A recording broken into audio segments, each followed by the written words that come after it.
প্রিয় দর্শক, the daily ক্যাম্পাসের নিয়মিত আয়োজনে আপনাদের সবাইকে স্বাগত জানাচ্ছি। আপনাদের সাথে আছি আমি তৌহিদ তুহি। আমরা নিয়মিত বিভিন্ন বিষয় নিয়ে আলাপ আলোচনা করে থাকি। আজ আমরা আলোচনা করব নবম জাতীয় পে স্কেল নিয়ে। নবম জাতীয় পে স্কেলের লক্ষ্যে কিন্তু একটি পে কমিশন গঠন করা হয়েছিল গত বছরের 27 জুলাই। এরপর তারা বিভিন্নভাবে মতামত নিয়ে কার্যক্রম পরিচালনা করেন এবং এই বছরের 21 জানুয়ারি তারা কিন্তু একটি প্রতিবেদন অন্তর্বর্তী সরকারের প্রধান উপদেষ্টা ডক্টর মোহাম্মদ ইউনূসের কাছে জমা দেয়।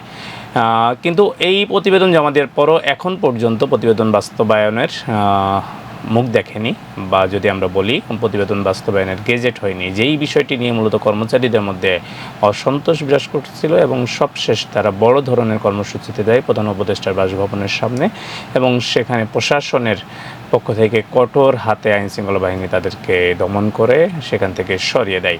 নির্বাচনের ঠিক আগ মুহূর্তে এই ধরনের একটি কর্মসূচি নিয়ে ব্যাপক আলোচনা সমালোচনা হয়েছিল, পুলিশের বল প্রয়োগ নিয়েও আলোচনা হয়েছিল, সমালোচনা হয়েছিল। এই ঘটনায় আহত হয়ে কয়েক ডজন সরকারি কর্মকর্তা কর্মচারী তারা কিন্তু চিকিৎসা নিয়েছেন। এরপরেও যে বিষয়টা, যে সরকার কিন্তু এই পে স্কেল বাস্তবায়নের জন্য পে কমিশনের যে রিপোর্ট, জুডিশিয়ালি যে রিপোর্ট বা প্রতিরক্ষা বাহিনীর যে রিপোর্ট, সেগুলো পর্যালোচনা করে একটি সুপারিশ প্রণয়নের জন্য আরেকটি কমিটি গঠন করে দেয়। সেই কমিটির কার্যক্রম ইতিমধ্যে শুরু হয়েছে। কমিটির প্রথম যে সভাটি ছিল সেই সভা অনুষ্ঠিত হয়েছে বলে আমাদেরকে জানিয়েছেন প্রধান উপদেষ্টার প্রেস সচিব শফিকুল আলম।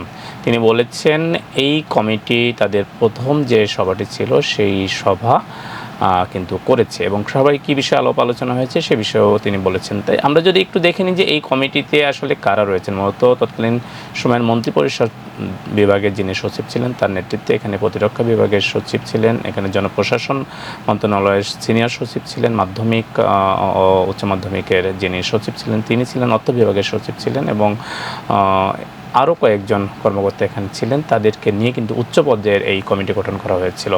এই কমিটির মূল দায়িত্ব যেটি দেওয়া হয়েছে, পে কমিশনের যে সুপারিশ সেটি জুডিশিয়াল সুপারিশ এবং প্রতিরক্ষা বিভাগের যে সুপারিশ, এই সুপারিশগুলো পর্যালোচনা করে নবম পে স্কেল প্রণয়নের জন্য তারা একটি সুপারিশ বা রিপোর্ট প্রদান করবে। মূলত ওই রিপোর্টের উপরে পর্যালোচনা করেই পে স্কেল বাস্তবায়ন বা পে স্কেলের গেজেট ঘোষণা হবে। তো আজকে যেই বৈঠকটি ছিল সেই বৈঠকে মূলত এই বিষয়গুলো নিয়ে যাবতীয় আলোচনা হয়েছে।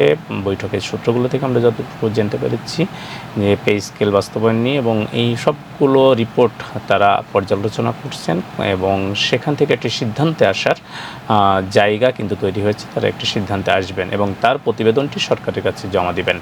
এরপর নতুন সরকার যেটি গঠন হচ্ছে আপনারা সবাই জানেন, 12 ফেব্রুয়ারি দেশে নির্বাচনের মাধ্যমে 2/3 বেশি আসনে জয়লাভ করে বাংলাদেশ জাতীয়তাবাদী দল বিএনপি ক্ষমতা নিতে যাচ্ছে এবং সরকার গঠন করতে যাচ্ছে। এই সরকারে যারা দায়িত্ব পাবেন অর্থ বিভাগে তারাই কিন্তু এই বিষয়টা নিয়ে কাজ করবেন। পরবর্তীতে মন্ত্রিসভা এটি অনুমোদনের মাধ্যমে গেজেট প্রকাশ করা হবে।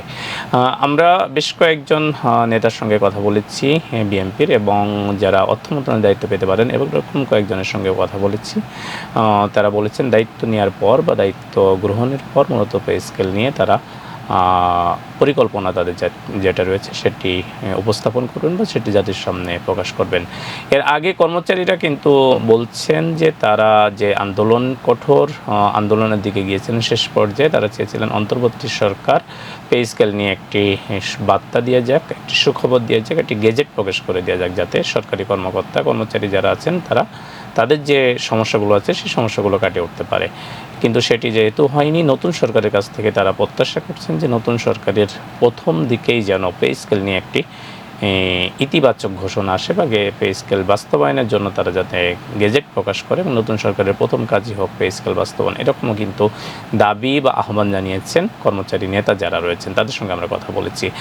এর মধ্যে তারা একটি রোডম্যাপ তৈরি করার চেষ্টা করছে যে অন্তর্বর্তী সরকারের পর এখন নতুন নির্বাচিত যে সরকার আসলো সেই সরকারের কাছে তারা কীভাবে পে স্কেলটা বাস্তবায়নের জায়গাটা তৈরি করতে পারে, কীভাবে পে স্কেল বাস্তবায়ন যে খুবই জরুরি সেই জিনিসটা সরকারকে বুঝিয়ে পিছিয়ে সরকারের কাছ থেকে পে স্কেলটা আদায় করে নিতে পারেনি।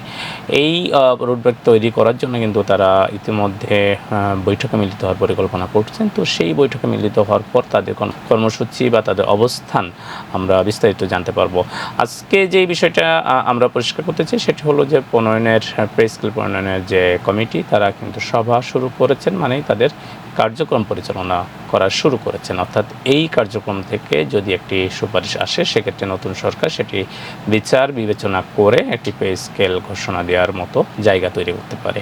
আজ ছিল এই পর্যন্তই। অন্য সকল তথ্য ও সংবাদের জন্য দ্য ডেইলি ক্যাম্পাসের সাথেই থাকুন। সবাইকে ধন্যবাদ।